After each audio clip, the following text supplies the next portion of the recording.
అందరికీ నమస్కారం అండి. ముందుగా క్రైస్తవ సోదరులందరికీ పామ్ సండే మట్టల ఆదివారం శుభాకాంక్షలు. కులం కన్నా గుణం గొప్పది అని నేను బాగా నమ్ముతాను. నాకు అసలు కులానికి ప్రాధాన్యత ఇవ్వను. మీరేమైనా అనుకోండి, ఉన్నది ఉన్నట్టు వాస్తవంగా చెప్తే ఎవరికైనా కొంచెం ఎగతాళిగా అనిపిస్తుందేమో, అవన్నీ కూడా నేను పట్టించుకోను. ఎందుకంటే ఇప్పుడు నా దగ్గర ఇంగ్లీషు తెలుగు 2 బైబిల్స్ ఉన్నాయి. చదువుతారా రోజు అంటే నాకున్న అవకాశాన్ని బట్టి నేను అప్పుడప్పుడు అన్ని మతాల గ్రంథాలు తీసి చదువుతూ ఉంటా. 6వ తరగతిలోనే పురాణ ప్రబోధ పరీక్షలు తిరుపతి దేవస్థానం వాళ్ళు పెడితే రాసి పాస్ అయ్యాను. మనకి ఎప్పుడైనా సరే గుర్తుపెట్టుకోవాల్సిన విషయం, కులం మనకి తిండి పెట్టదు. ఏ కులం వాళ్ళని ఏలెత్తి చూపించకూడదు, అందరూ సమానమే అనేటువంటి ఒక మంచి ఆలోచనతో ఉండమని అందరికీ చెప్తున్నా.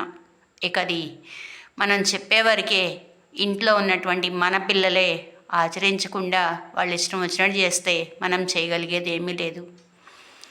చెడిపోయే వాళ్ళని బాగు చేయలేము, బాగుపడే వాళ్ళని చెడగొట్టలేము. ఇవాళ మనం ఈ కులం అనే మాటే కాదు, ఏ విషయంలో అయినా సరే తల్లిదండ్రులు పిల్లలతో చాలా చాలా చెప్పలేని మానసిక బాధలు, ఎన్నో సమస్యలు ఎదుర్కొంటున్నారు ఈ రోజుల్లో. పిల్లలు బాగా విపరీతంగా చెడ్డ అలవాట్లకు తయారైపోయారు. నా దగ్గర ట్యూషన్ పిల్లలు ఉంటారండి. చిన్న పిల్లల దగ్గర నుంచి పెద్దవాళ్ళ వరకు ట్యూషన్స్ చెప్తా ఉంటా నేను. నా దగ్గరికి ఏ టైంలో వాళ్ళు ఫోన్ చేసినా రెస్పాండ్ అయ్యి సమాధానం చెబుతా. ఏ సహాయం కావాలని వచ్చినా నాకున్న శక్తి మేరకు నేను చేస్తూ ఉంటా. అది నాకు ఇష్టం బాగా.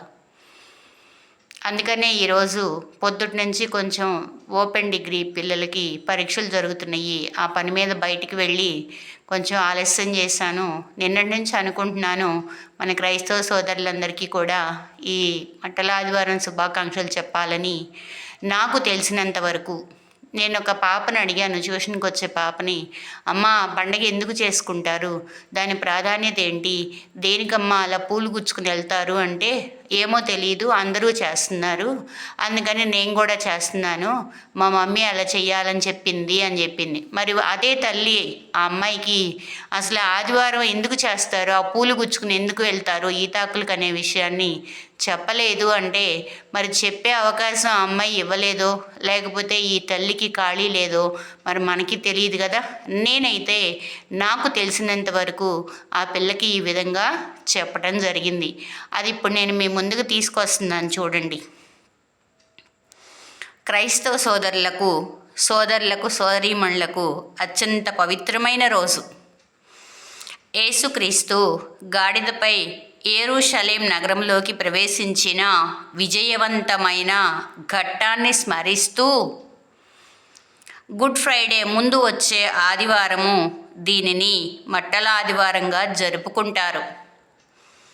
క్రైస్తవ భక్తులందరూ తాటి ఈత మట్టలు ఊపుతూ హోసన్నా అని పాడుతూ యేసును రాజుగా రక్షకుడిగా స్వాగతిస్తారు. ఈ రోజుతో పరిశుద్ధ వారము హోలీ వీక్ ప్రారంభమవుతుంది. మట్టల ఆదివారం యొక్క ప్రాముఖ్యత నాకు తెలిసినంత వరకు శాంతి రాజుగా యేసుని కొలుచుకోవటం. యేసు గర్వంతో కాకుండా గాడిదపై దీనంగా ప్రవేశించి శాంతిని, వినయాన్ని తెలియజేశారు. పరిశుద్ధ వారం ప్రారంభం ఈ రోజు నుండి గుడ్ ఫ్రైడే, ఈస్టర్ వరకు వచ్చే వారము అత్యంత ఆధ్యాత్మికమైనది. క్రైస్తవ సోదరీమణులు, క్రైస్తవ భక్తులందరికీ వచ్చే వారము చాలా పవిత్రమైన వారం. విజయయాత్ర. యెరూషలేం ప్రజలు తాటి కొమ్మలతో వస్త్రాలను పరిచి యేసుకు ఘనస్వాగతం పలికిన సంఘటన ఆయన రాజులకు రాజు అని సూచిస్తుంది. ఆధ్యాత్మికంగా ఊరేగింపు చేయటం అంటే చర్చిలో భక్తులు మట్టలతో ర్యాలీగా వెళ్తూ యేసు జయధ్వానాలు పాడుతూ ప్రార్థనలు చేస్తారు. ఈ పండుగ యేసుక్రీస్తు బలియాగానికి ముందు ఆయనను ప్రపంచ రక్షకుడిగా అంగీకరించే క్షణంగా పరిగణించబడుతుంది. చక్కగా యూట్యూబ్ చూసిన వాళ్ళందరూ కూడా కోపం తెచ్చుకునే వాళ్ళని నేనేం చేయలేనమ్మా. తన కోపం తనకే శత్రువు. చెప్పానుగా, సర్వమత సారాంశము ఒక్కటే, అన్ని మతాల సారాంశము ఒక్కటే, భగవంతుడొక్కడే. నేను ప్రతిరోజు కూడా మీరు అనుకుంటారు రోజు సాయిబాబా బొమ్మ పెట్టి వీడియో పెడుతుంది, ఛానల్ ఏమో సరస్వతి బొమ్మతో మొదలవుతుంది, ఇదిగో ఇదేందో చెప్తుంది ఈరోజు అనుకుంటారేమో. కాకపోతే ఏంటంటే నాకు జీవితంలో నేను చెప్తే కనుక అన్నీ మీరు ఎవరైనా తట్టుకోలేని వాళ్ళు ఉంటే గుండె ఆగిపోయి కూడా చనిపోయే పరిస్థితి అన్నీ ఎదుర్కొన్నాను. ధైర్యమే ధనలక్ష్మి, సంతోషమే సగం బలం.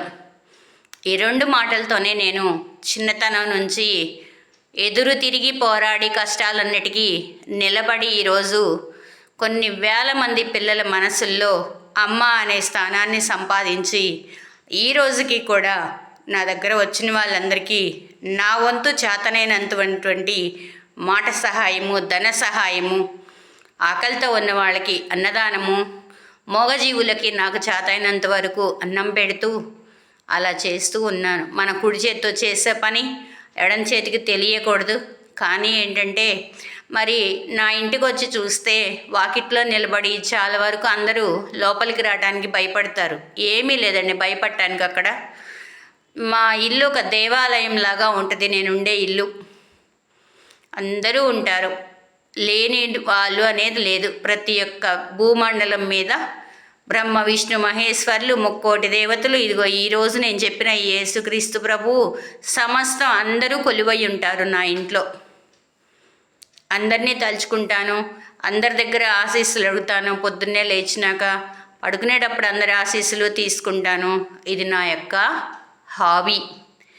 ఈరోజు నా దగ్గరకు వచ్చిన పాప, మా అమ్మ నాకు ఏం చెప్పలేదండి, నాకు తెలియదు ఎందుకు చేస్తారో అంటే నాకే బాధ అనిపించింది. వెనకటి రోజుల్లో మా నాయనమ్మ, తాతయ్య వాళ్ళు, మా నాన్న ఈ పండుగలు అసలు ఎందుకు చేస్తారు, ఏ పండుగ ప్రాధాన్యత ఏంటి అని చక్కగా చెప్పేవాళ్ళు.